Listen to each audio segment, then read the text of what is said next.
Bom, para a gente terminar o capítulo 27, vamos falar agora sobre o anarquismo e as outras ideologias que surgiram ao longo do século XIX e que, em alguma medida ou outra, né, tentavam alcançar uma sociedade mais justa. Bom, o anarquismo, seguindo a leitura aí, né, também era uma doutrina que pregava a igualdade social. No entanto, diferenciava-se do socialismo reformista e do socialismo de Marx, né? O anarquismo acabava se diferenciando tanto do socialismo utópico ou reformista quanto do socialismo de Marx ou científico, pois pregava a extinção imediata do Estado após o processo revolucionário de derrubada da burguesia. Então, o anarquismo ele acaba acreditando que o Estado em si é opressor, né? E que ele não deveria existir, bem como não deveria existir as formas que meio que regulamentam e que limitam a ação humana, né? Eles acreditam numa espécie de sociedade igualitária onde todos vivem de forma livre, né, e harmônica, né? Uma espécie também de utopia. Apesar de seus críticos o acusarem de pregar o caos, o anarquismo exige a organização de comunidades menores, com base na liberdade sem exploração e a propriedade privada. Os principais pensadores anarquistas foram Proudhon e Bakunin, né? O Proudhon defendeu o estabelecimento de cooperativas e a abolição das classes e do Estado. Em seu livro O que é a Propriedade, chegou a defender a pequena propriedade privada, de modo que alguns autores o consideram um socialista utópico e não um anarquista.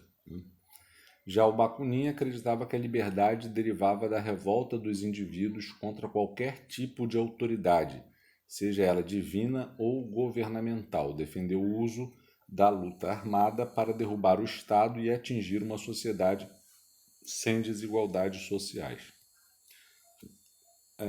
Agora vamos ver aí outras ideologias do século XIX.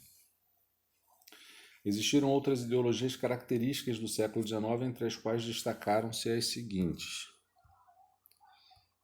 a doutrina social da Igreja ou o socialismo cristão. Né? Alguns até recusam o termo socialismo cristão, porque o Marx, né, o socialismo científico, prega uma visão materialista da história e, portanto, a inexistência de Deus, né? Então, por isso até a Igreja acaba tendo muita resistência com o marxismo, com o socialismo científico, porque ele é uma ideia ateísta. Bom, a doutrina social da Igreja ou socialismo cristão surgiu em fins do século XIX, quando a Igreja Católica, por intermédio do Papa Leão XIII, se posicionou diante da exploração capitalista e do avanço dos ideais socialistas e anarquistas. O socialismo e o anarquismo criticavam a religião e ameaçavam com a perda de fiéis. Dessa forma, era necessário demonstrar que a Igreja estava preocupada com a questão social, propondo melhoria nas condições de vida dos trabalhadores. Com base em um documento conhecido como Encíclica Rerum Novarum, Nova Era, de 1891, foram formulados os princípios da doutrina social da Igreja. As principais ideias dessa doutrina eram a defesa dos ideais cristãos na relação entre patrão e empregado, reduzindo a exploração e aumentando o bem-estar comum, além da crítica à violência proposta pela luta de classe socialista. Então, para o socialismo cristão, não tem que ter luta de classes, porque eles consideravam isso violento, né? E eles acabavam pregando que o patrão tivesse uma relação baseada no cristianismo com os seus empregados.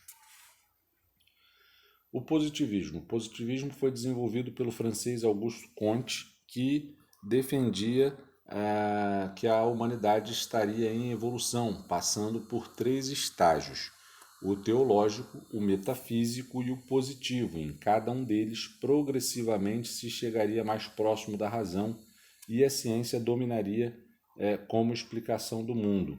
Em seu estágio final, a sociedade instauraria uma república positiva, na qual a ciência seria o parâmetro para todas as políticas de Estado.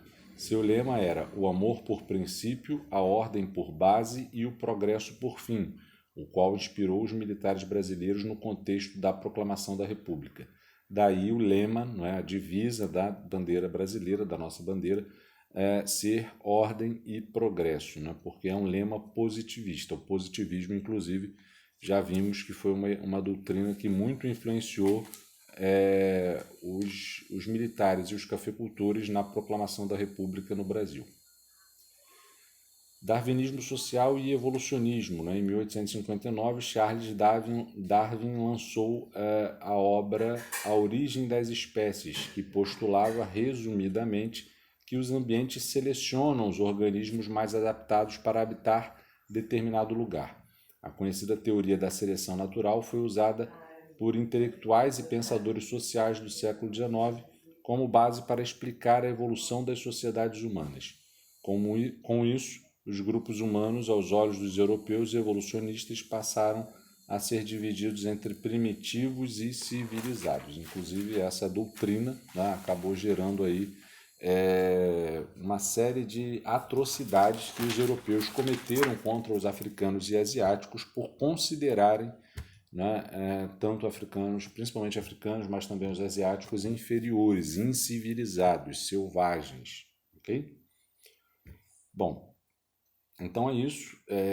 Vocês vão fazer os exercícios conceituais e contextualizados do capítulo 27 e na próxima aula a gente vai corrigir.